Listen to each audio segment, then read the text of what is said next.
So, as people who follow me on twitter.com/000, spelled XeroXero, will know, during the day, to put a roof over my head and bread on my table, I do a lot of marketing. That's kind of what I do for a big music website. I also do writing for them and that kind of thing, and social media and community management and that kind of stuff. But a lot of what I do is marketing. I haven't got any formal qualifications in marketing or anything like that. I just kind of landed in it and have been learning on the job, as it were. And learning on the job is quite an interesting thing, because you come across words and phrases that your colleagues might use and you might not know what they are, and so naturally, being quite inquisitive, it's I like to sort of ask them what they mean. And one of the terms and key phrases that gets kicked about a bit in marketing is something called buyer's remorse. And buyer's remorse is essentially the theory that once you've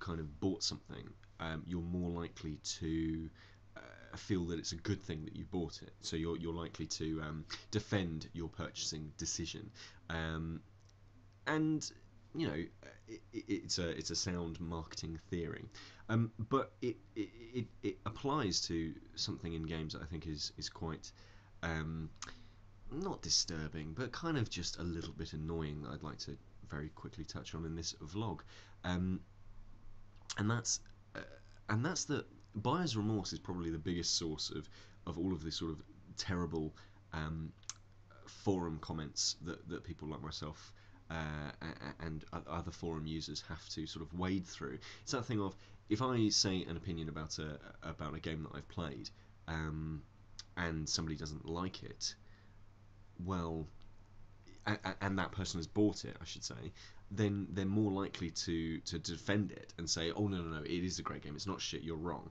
because of this buyer's remorse, this innate psychological feeling that you don't want to you don't want to feel like you're a complete idiot, and therefore you're willing to defend the thing that you exchanged your time and your effort working to create money, to pay for your entertainment experiences on, and you don't want to think that it was a waste, and fine.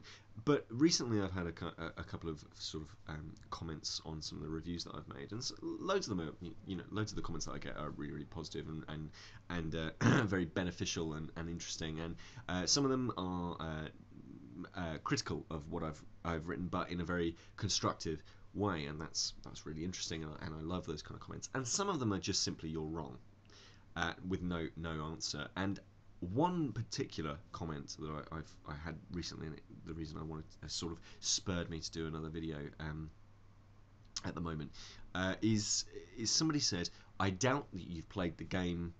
I have bought the game and I know it is good. And that argument is essentially, you have not bought the game, therefore you have less opinion, and I have bought the game, and therefore I am entitled to more opinion. I mean, it's kind of absurd, but it's this buyer's remorse that is I think, the catalyst for a lot of these comments that we see, and that kind of thing. People defending their games to the hilt because they've invested their own money, and why should they look like chumps? It's a sad state of affairs, because essentially, when I'm writing a review, the point of writing a review is not, haha, I'm right, if you bought it, you're an idiot and you shouldn't have fun with this.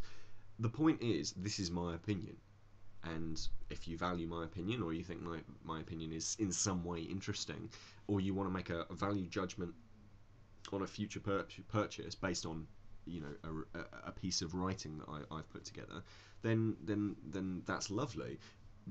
What it isn't is, as I say, a criticism of people for enjoying something that I don't enjoy. Does that make sense? So I guess then my issue is that when I was a child, for example, I got a copy of the best game ever made, Roller Games, and that lasted me a year because that was my birthday present, and then I had to wait until my next birthday to get another game.